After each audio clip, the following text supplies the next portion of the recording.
ശ്രീ വസന്ത് തെങ്ങമ്പള്ളി, ഇവിടെ മന്ത്രി വാർത്താ സമ്മേളനത്തിൽ പറഞ്ഞ ഒന്ന് രണ്ട് മറ്റു പ്രധാനപ്പെട്ട പോയിന്റുകൾ എന്നത് സ്ത്രീ സന്നദ്ധ പ്രവർത്തകർ എന്ന നിലയിലുള്ള കേന്ദ്രത്തിന്റെ മാനദണ്ഡങ്ങൾ മാറ്റും, കേന്ദ്ര ആരോഗ്യമന്ത്രിയെ കണ്ട് സംസാരിക്കാം, ഇൻസെന്റീവ് വർധന ഉൾപ്പെടെയുള്ള വിഷയങ്ങൾ ഈ മന്ത്രിയുമായുള്ള അപ്പോയിന്റ്മെന്റിൽ ചർച്ചയായി വരും എന്നുള്ളതാണ്. അല്പസമയം മുമ്പ് JP നദ്ദ ഈ വിഷയത്തെ സംബന്ധിച്ച് പ്രതികരിച്ച പശ്ചാത്തലമുണ്ട്. ആശാവർക്കർമാരുമായി സർക്കാർ ഈ കൃത്യമായ ആശയവിനിമയം നടത്തി.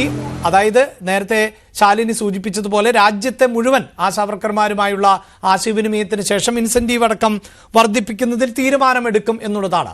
നിലവിലെ ചില പ്രതിസന്ധികൾ, വെല്ലുവിളികൾ അതാണിപ്പോഴും സംസ്ഥാന മന്ത്രിമാർ ഉയർത്തി കാണിച്ചുകൊണ്ടേയിരിക്കുന്നത്. നോക്കൂ ശ്രീ അഭിലാഷ്, കേന്ദ്രത്തെ പൂർണ്ണമായും കുറ്റപ്പെടുത്തി ഞങ്ങൾക്കിതിൽ പങ്കില്ല എന്ന്, എനിക്ക് ഈ രക്തത്തിൽ പങ്കില്ല എന്ന് പറഞ്ഞ് പണ്ട് പിലാത്തോസ് കൈ കഴുകിയതുപോലെ കൈ കഴുകി പോകാൻ സർക്കാരിന് സാധിക്കില്ല എന്നുള്ളതാണ് യാഥാർത്ഥ്യം. അതിൽ രണ്ട് പ്രധാനപ്പെട്ട കാരണങ്ങളുണ്ട്. ഒന്ന്, ഇതേ സർക്കാരും ഈ വിഷയവുമായി ബന്ധപ്പെട്ട് ചർച്ചകളിൽ പങ്കെടുക്കുന്ന ഇടതു പ്രതിനിധികളും എപ്പോഴും ആവർത്തിച്ചു പറയുന്ന ഒരു കാര്യം എന്താണ്? ഉമ്മൻചാണ്ടി ഗവൺമെന്റിന്റെ കാര്യത്തിൽ 2016 നോക്കണം, 2016 500-ൽ നിന്ന് 1000 ആയിരുന്നു ഇവർക്ക് കൊടുത്തിരുന്ന ഇൻസെന്റീവ്.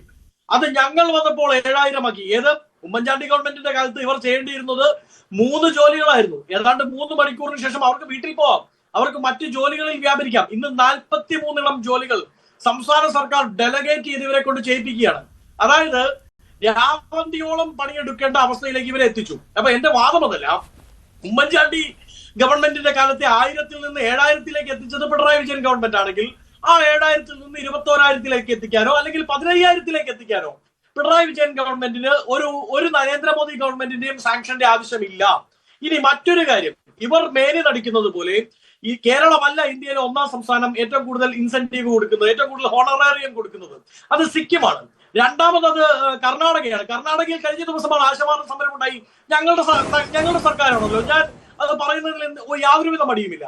അവിടെ 8,000 രൂപയായിരുന്നു ഹോണറേറിയം. അവിടുത്തെ ആശമാർ സമരം ചെയ്തു. നിതീഷ് ഗുണ്ടറാവു, അവിടുത്തെ ആരോഗ്യ വകുപ്പ് മന്ത്രി, ആ സമരവേദിയിലെത്തി അവരോട് പറഞ്ഞു, ഞങ്ങൾ 9,500 ആക്കി തരാം. എന്നിട്ട് അത് പ്രഖ്യാപിക്കുകയും ചെയ്തു. അപ്പൊ നോക്കൂ, വിവിധ സംസ്ഥാനങ്ങളിൽ വിവിധ ഹോണറേറിയങ്ങളാണ്. അത് നമുക്ക് മനസ്സിലാക്കി തരുന്നത് എന്താണ്? അരിയാഹാരം കഴിക്കുന്നവർക്ക് മനസ്സിലാവും.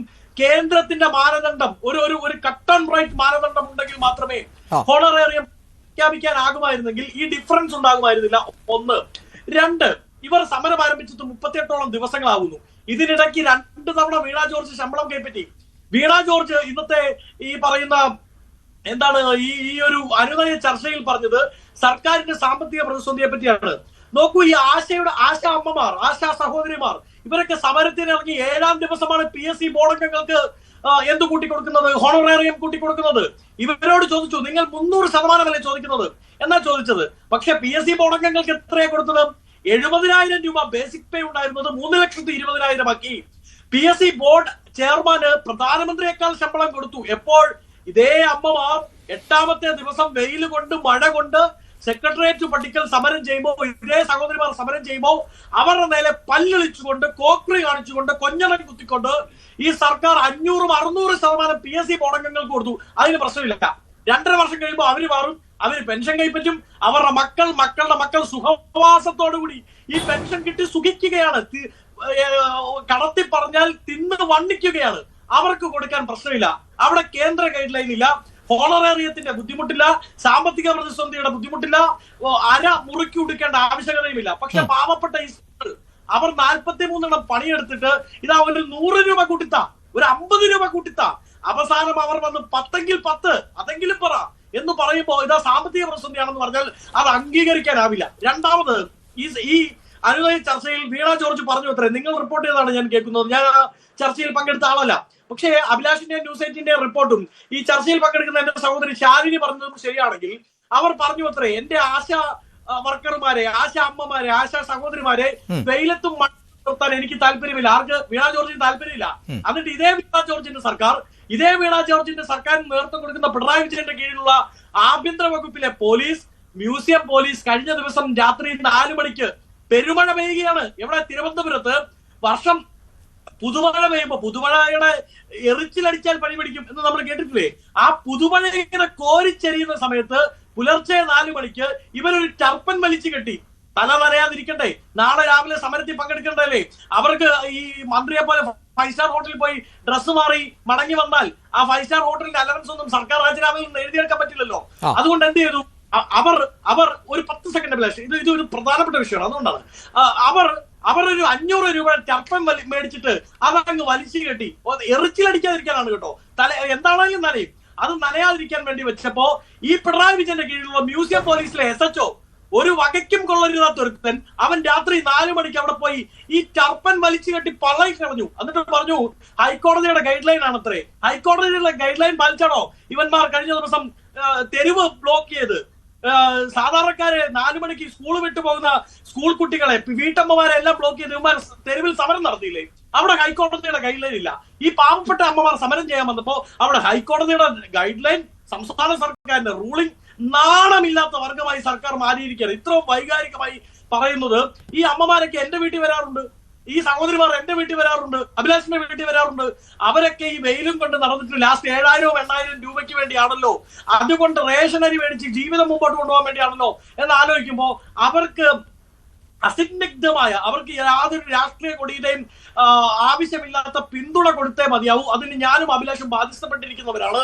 ഞാൻ പറയുന്നത് സമരസമിതി അംഗം കൂടിയായ ശാലിനി പറഞ്ഞതുപോലെ 38 ദിവസം എന്നുള്ളത് 380 ദിവസമായാലും ഈ സർക്കാർ ഈ അമ്മമാരുടെ സമരാഗ്നിക്ക് മുമ്പിൽ തോറ്റ് നാണം കെട്ട് കുമ്പിട്ട് സെക്രട്ടേറിയറ്റ് പഠിക്കൽ ഇവരുടെ അടുത്തെത്തി ഞങ്ങളുടെ പിഴയായി, ഞങ്ങൾക്ക് പറ്റിപ്പോയി, ഈ സമരം ഒന്ന് അവസാനിപ്പിക്കണം, നിങ്ങളുടെ ആവശ്യങ്ങൾ അംഗീകരിക്കാം എന്ന് പറയുന്നതോടൊപ്പം വരെ ഈ സമരം മുമ്പോട്ട് പോകണം. ആ സമരത്തിന് ഏത് തരത്തിലുള്ള പിന്തുണയും കൊടുക്കാൻ ഇന്ത്യൻ യൂത്ത് കോൺഗ്രസ്, ശരി, അവിടെ വസന്ത്, ഞാൻ താങ്കളോടും ഇടപെട്ട് ചോദിക്കുന്നത്, ഈ മന്ത്രി പറഞ്ഞ ഒരു വാക്കുകളിലൊന്ന് ഈ 700 രൂപ എന്ന് പറയുമ്പോൾ അല്ലെങ്കിൽ 21,000 രൂപ എന്ന് പറയുമ്പോൾ അത് നിലവിലെ തുകയുടെ 300% എന്നുള്ളതാണ്.